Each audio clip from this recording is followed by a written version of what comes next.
নানাভাবে আত্মাহুতি দিয়েছে, সেই সমস্ত আত্মার মাগফিরাত কামনা করছি। যারা হতাহত হয়েছে তাদের দ্রুত আরোগ্য কামনা করছি, এবং আমরা যে অঙ্গনেই আছি যদি আশেপাশে তারা থেকে থাকে যারা আহত, তাদেরকে যেন সহানুভূতি নিয়ে সহযোগিতার হাত বাড়িয়ে দেয় সেই কামনা করি। সম্মানিত সাংবাদিকবৃন্দ, আপনারা গাজীপুরের যে সাংবাদিক কমিউনিটি অত্যন্ত হৃদ্য আমার কাছে মনে হয়েছে এই একটি সেশনে। আমি আপনাদেরকে একটা কথায় সবচেয়ে বেশি হয়েছে, আমরা কাজ করব, কাজ করব না, এটি আমি আপনাদেরকে কমিটমেন্ট করতে পারি। আমি কাজ বুঝিও না, আমার জীবনে খুব বেশি অস্ত্র উদ্ধার করার সৌভাগ্য হয়নি। ওই লেদ মেশিনে অস্ত্র বানায় নিয়ে এক জায়গায় নিয়ে করে ওগুলো ওইসব ইয়েগুলো মেকি কাজ আমি করতে অভ্যস্ত না, পারিও না।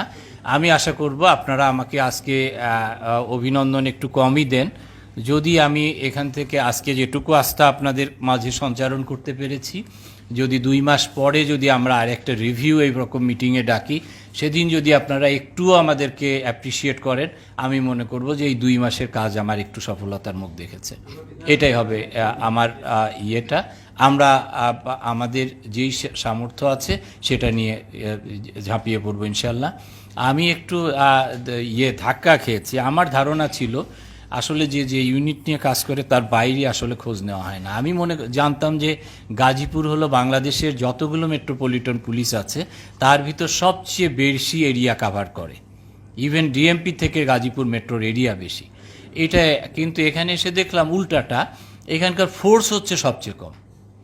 মাত্র 1000 কতজন ফোর্স নিয়ে একটা মেট্রো চলতে পারে। আমি রাজশাহী মেট্রোপলিটনে কাজ করেছি, খুলনা ঢাকা মেট্রোপলিটনে কাজ করেছি। ঢাকা মেট্রোপলিটনের সাথে আমি কম্পেয়ার, সবচেয়ে একটা ফোকাস যে আমাদের কাশিমপুর কারাগার, এখানকার আসামিদের আনা নেওয়া স্কট করতে আমাদের একটা হিউজ জনবল সেখানে চলে যায়। এগুলো লিমিটেশনের কথা বলছি, মানে এই কারণে না যে আমি আপনাদের অন্য কাজগুলো নিচ্ছি না, সেটা না।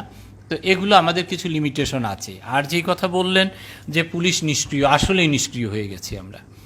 গাজীপুরে সে তুলনায় একটু কম নিষ্ক্রিয় হয়েছে। আমরা যারা ঢাকা শহরে ছিলাম এই 5ই আগস্টের এবং তারপর আশপাশ এই কালীন সময়ে, Dhaka metropolitan police totally shattered হয়ে গেছে। সেখানে আমাদের ফোর্সের ভিতরে বিদ্রোহ দেখা দিয়েছে।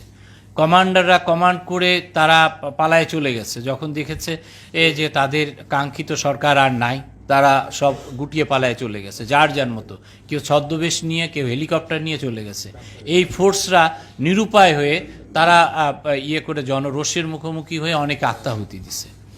তারা বিদ্রোহ করেছে যে ওনারা কোথায় গেল।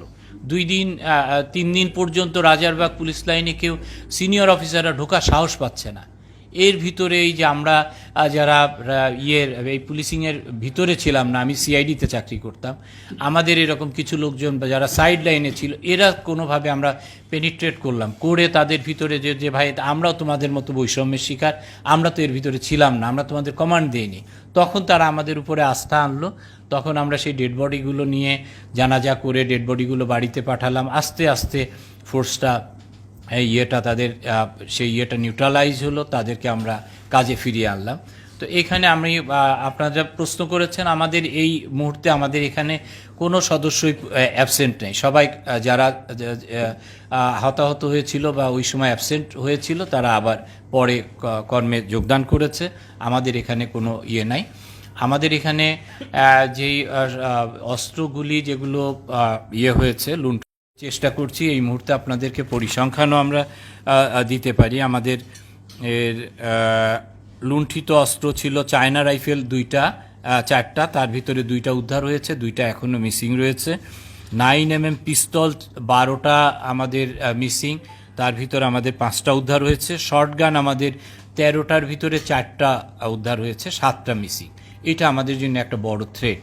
এগুলো আমাদের উদ্ধার করার চ্যালেঞ্জটা আমাদের রয়েছে।